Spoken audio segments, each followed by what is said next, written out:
വന്നു. ആ സ്ഥലം ഏറ്റെടുക്കുന്നതിൽ ഒരുപാട് വിവാദങ്ങൾ ഉണ്ടാക്കി ആദ്യം തുടക്കത്തിൽ.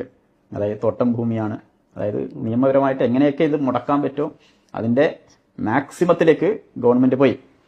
അതോടൊപ്പം തന്നെ പിന്നെ ഇപ്പോൾ ഏറ്റവും ഒടുവിൽ അതായത് കെ ടി ജലീലിന്റെ സ്റ്റേറ്റ്മെന്റ് ഉണ്ട്, അതായത് മുസ്ലിം ലീഗ് വീട് വെച്ചിട്ട് നിങ്ങൾക്ക് അവിടെ ഇരിക്കാൻ പറ്റൂല, അതിപ്പോഴും നിലനിൽക്കുക.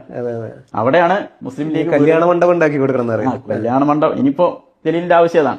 വീട് റെഡിയായി, വീട് പുള്ളി പാസ് ചെയ്യുമ്പോഴും കണ്ടിട്ടുണ്ടാവും. കാരണം അത് മെയിൻ റോഡിലാണ്, മേപ്പാടിയിലോട്ട് പോകുന്ന മെയിൻ റോഡിൽ ജലീൽ അവിടെ വണ്ടി സൈഡാക്കി നോക്കിയിട്ടുണ്ടാവും. നോക്കിയാൽ ഇങ്ങനെ ഒരു ഹൈറ്റുള്ള സ്പേസാണ്, ഇങ്ങനെ സ്റ്റെപ്പ് ആയിട്ട് വളരെ മനോഹരമായിട്ടുള്ള സ്പേസ് ആണ്. നല്ല വീതിയുള്ള റോഡൊക്കെയാണ് ഇപ്പോൾ റെഡി ആവുന്നത്. ഇത് വളരെ കൃത്യമായിട്ട് ഒരു അസൂയയുടെ ഭാഗമായിട്ട് ഉണ്ടാവുന്നതാണ്. അതായത് അവിടെ ഒരുപാട് സന്നദ്ധ സംഘടനകൾ വീടുകൾ ഉണ്ടാക്കി. അതായത് മുസ്ലിം ലീഗിനെ പോലെ തന്നെ ഒട്ടേറെ സന്നദ്ധ സംഘടനകൾ സർക്കാരിന്റെ വീട് വേണ്ട എന്ന് പറഞ്ഞിട്ട് ഈ സന്നദ്ധ സംഘടനകളുടെ വീട്ടിലേക്ക് പോയ എത്രയോ ആളുകളുണ്ട്. ഇവരോടൊന്നും ഒരു വിരോധവും ആർക്കില്ല, ഗവൺമെന്റിനില്ല. അതായത് അവർക്കെതിരെ ജലീലോ അതല്ലെങ്കിൽ പിണറായിയോ സംസാരിക്കുന്നത് നമ്മൾ കേട്ടിട്ടില്ല.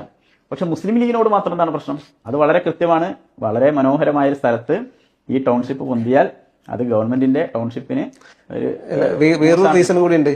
ഈ 105 പേര് സർക്കാരിന്റെ വീട് വേണ്ടെന്ന് പറഞ്ഞിട്ട് എഴുതി കൊടുത്ത് പോന്നു, മുസ്ലിം ലീഗിനെ ട്രസ്റ്റ് ചെയ്ത് പോന്നു. അതും ഭയങ്കര അരിശം ഉണ്ടാക്കിയിട്ടുണ്ട്.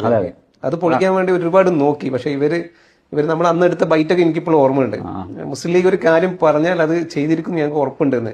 ആരും എന്ത് പറഞ്ഞാലും ഞങ്ങൾക്ക് അതിൽ പേടിയില്ല എന്നൊക്കെ അന്ന് ബൈറ്റ് എടുത്തത് ഞാനായിരുന്നു, എനിക്ക് ഓർമ്മ. അതായത് ഈ ഞാൻ മനസ്സിലാക്കിയിടത്തോളം 50-ലധികം വീടുകൾ ഫെബ്രുവരിയോടുകൂടെ കൈമാറുമെന്നാണ് മനസ്സിലാക്കുന്നത്, ആദ്യഘട്ടം എന്നുള്ളതാണ്. നമ്മൾ വൈകി തുടങ്ങിയതാണ്, അതുകൂടെ ഇതിൽ മനസ്സിലാക്കണം. അപ്പോൾ മുസ്ലിം ലീഗിന്റെ വീടുകൾ എവിടെ എന്നൊക്കെ ചോദിക്കുന്ന ആളുകളുണ്ട്.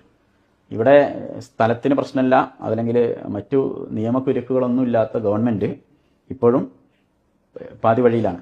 ഇത് തെരഞ്ഞെടുപ്പിന് ഉപയോഗിക്കാമായിരുന്നെങ്കിൽ ഇപ്പോൾ തദ്ദേശ തെരഞ്ഞെടുപ്പിന് മുമ്പ് മുസ്ലിം ലീഗിന് അത് ഉപയോഗിക്കായിരുന്നു.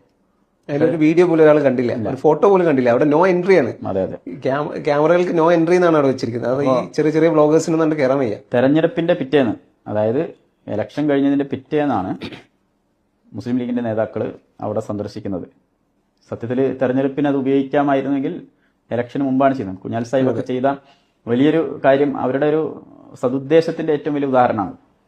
ഇവിടെ ഒരു പൊളിറ്റിക്കൽ ഗിമ്മിക്ക്, അതിൽ വീടുകളെന്ന് മാത്രമല്ല, അപ്പോൾ ലീഗിനെ സംബന്ധിച്ചിടത്തോളം ഒരു ദുരന്തം ഉണ്ടായപ്പോൾ അവിടെ ആദ്യത്തെ സെക്കൻഡ് മുതൽ നമ്മൾ സജീവമായി എന്നുള്ളതാണ്. അപ്പൊ വൈറ്റ് ഗാർഡിന്റെ ഇടപെടലുകൾ, അതിന്റെ ഭക്ഷണം മുടക്കാനുള്ള ശ്രമം ആദ്യം നടക്കുന്നു. അതിനുശേഷം ഉണ്ടായ ഒരുപാട് കാര്യങ്ങളുണ്ട്. അപ്പോൾ അവിടെ ഇപ്പോൾ ഗവൺമെന്റ് പൈസ കൊടുക്കുന്നതിന് മുമ്പ് നമ്മൾ 15,000 രൂപ വീതം ഈ 691 കുടുംബങ്ങൾക്ക് കൊടുത്തു, ഗവൺമെന്റ് ലിസ്റ്റിലുള്ള കുടുംബങ്ങൾക്ക്. അതുപോലെ തന്നെ 57 വ്യാപാരികൾക്ക് 50,000 രൂപ കൊടുത്തു. അതുപോലെ തന്നെ ഓട്ടോറിക്ഷകൾ, ജീപ്പുകൾ, സ്കൂട്ടറുകൾ, പിന്നെ കഴിഞ്ഞ റമദാനിലാണ് ഭക്ഷ്യക്കിറ്റുകൾ